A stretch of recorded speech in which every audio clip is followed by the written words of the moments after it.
They met because of a rainstorm. Or more accurately, because neither of them wanted to get wet. The bus stop was too small for two people in one very determined downpour. She had already claimed the driest corner when he ran under the shelter, shaking water from his jacket. "Sorry," he said, trying not to crowd her. "It's public space," she replied, but she shifted slightly to make room. The rain was relentless. Heavy enough to blur the streetlights into soft halos. Cars moved slower. The city felt suspended. They stood in silence at first. Then lightning cracked somewhere in the distance. She flinched instinctively. He noticed. "Not a fan of storms?" he asked. "Only when I'm outside." He smiled. "Fair." The bus schedule sign flickered. "Delayed." Of course it was. "So," he said after a moment, "what do you do when your plans get ruined?" She looked at him cautiously. "Depends who's asking." Someone whose plans were also ruined. That made her laugh softly. The conversation started awkwardly but warmed quickly. They compared worst weather stories. Shared small details about their days. Nothing dramatic. Just two strangers passing time under shared shelter. Then her bus headlights appeared in the distance. "Too soon." "That's me," she said. He nodded. She hesitated for half a second longer than necessary. "Maybe storms aren't always bad," she added lightly. He almost said something. Almost asked for her name. Almost suggested coffee. But the bus doors opened, and she stepped inside. The doors closed. The bus pulled away. He stood there watching until it disappeared into rain. He didn't even know her name. The storm ended 10 minutes later. The sky cleared like nothing had happened.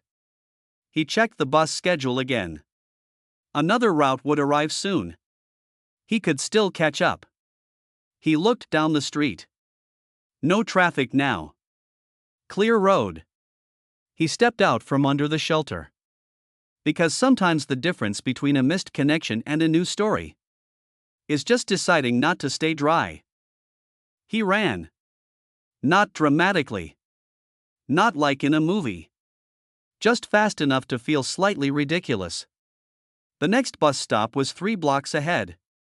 If the traffic lights cooperated, he might make it. The rain had slowed to a mist. His shoes splashed through shallow puddles. He checked the street ahead. There it was.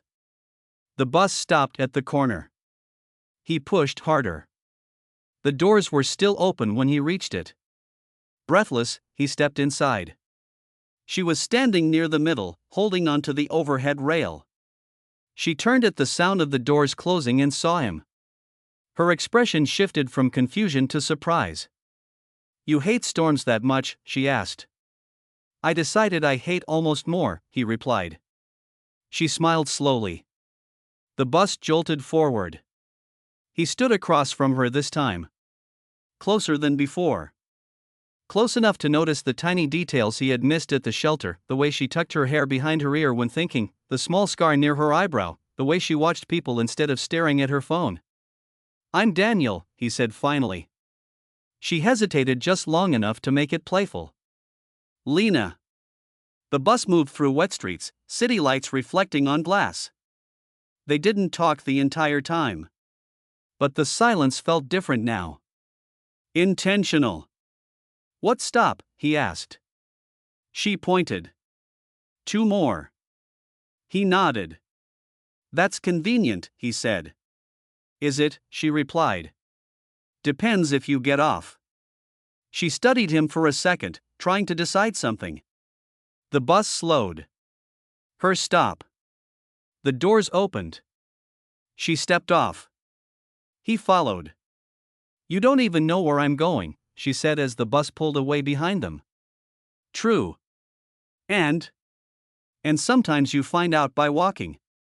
They stood on the sidewalk, rain finally gone, air cool and clean. There was no thunder now. No urgency. Just a quiet street and 2 people who could have gone home separately. "Coffee?" he asked. She looked up at the clear sky. Only if we sit by the window, she said. In case it starts raining again. They walked together toward the small cafe at the corner. The storm had passed. But something else had just begun. And neither of them almost missed it this time.